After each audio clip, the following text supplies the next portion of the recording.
while ago, red tagging was mentioned, Mr. Chair. Yes, Your Honor. In the phrase red tagging, who is red?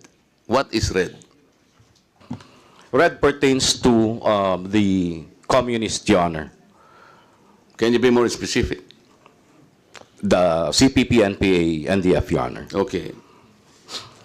Why would a person or a group be tagged as sympathetic to the red? Why?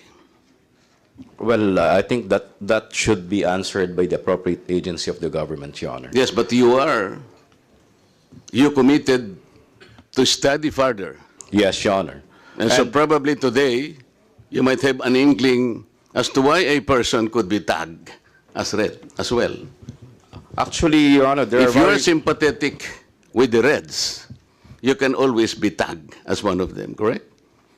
It may be possible, Your Honor. There are instances where tagging is not only because you are sympathetic to the red. Well, based on the accounts of victims, Your Honor, the mere fact that they are serving the people, the poor people in a community, they are already tagged. The mere fact that they are advocating for a certain right, they are already tagged. So it depends on it's not up to the commission to answer the question, Your Honor. It's up to the government agencies involved in the I'm tagging, raising Your this Honor. point, sir, because they can use a defense that we are only trying to help people. Like trying to protect their rights also, your human rights.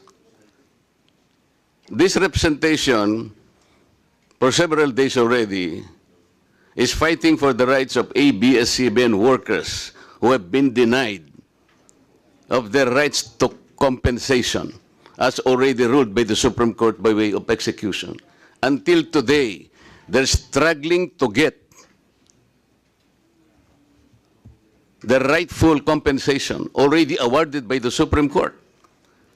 Ginawa ko po ito meeting with the NLRC officials themselves, including the Secretary of Labor. But I did that without making any resentment against the government. I did that because I want to help the people. I cannot be red tagged, is it not, Mr. Chair? Well, it's an experience, Your Honor. You're not answering my question. I cannot be red tagged by doing that. Yes, Your Honor. Yes, thank you. Yun nga po yung gusto kong sabihin. If that group of persons cannot even, let's say, denounce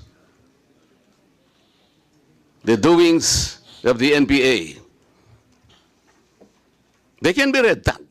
And that's understandable. Am I correct? I think we have to make this If I am term asked- red, Your Honor, If I clear. am asked to denounce, for example, the works of the Reds, and I did not do it, I can be red tagged at hindi ako pwedeng sisihin. Tama po? Well, may mga experiences po ang mga tao na pagka there are instances where people were asked to denounce the CPP, NPA, NDF, and once they refuse, they are tagged. Hindi ho namin ma-deny yun because there are claims. Pero that kung may halimbawa ganyang po ang pangyayari. gagawin nila, yung tulong lang talaga. Huwag mo na silang i-instigate. Sabihin na lang nating tulong lang talaga. Huwag na nating instigate against the government para walang masabi sa atin. Hindi ka mare-red tag, hindi ba, sir? Wala ho dapat ma-red tag dahil sa pagtulong sa tao. Yes, sir. Tama po. Kung ginagawa mo rin yung tungkulin mo na wala ka nang binabanggit tungkol sa gobyerno, basta tulong lang, simple lang. Tama ba? Medyo broad ho kasi yung may binabanggit ka kontra sa gobyerno. Dahil ho when you Pagka redress nag-express ka ng grievances to the sentiments government, kasi, yung grievances kasi, Yes. wag mo nang sinasabi na yung grievance against the government. Talaga pong ganun eh.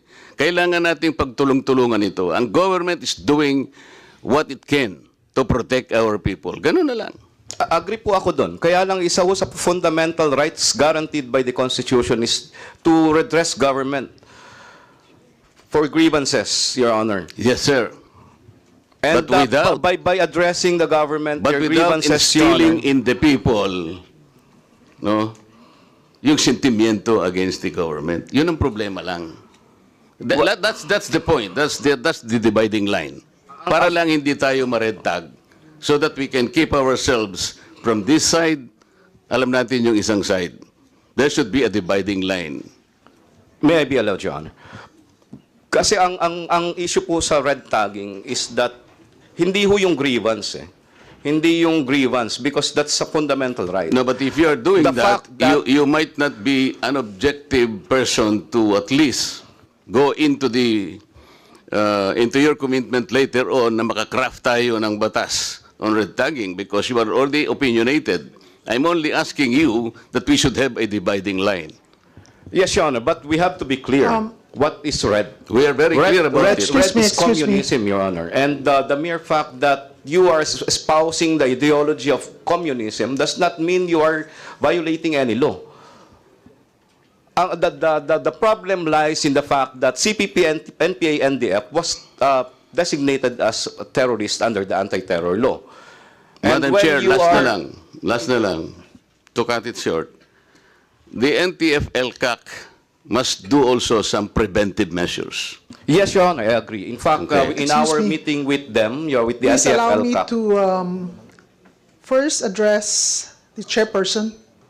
Kasi parang nagsagutan na kayo na. Yes. No, so, I'm sorry, Your Honor. The yeah, CHR okay, is so- apologizing already, No, no, no. Madam Chair. Can you please state your last question? Yes.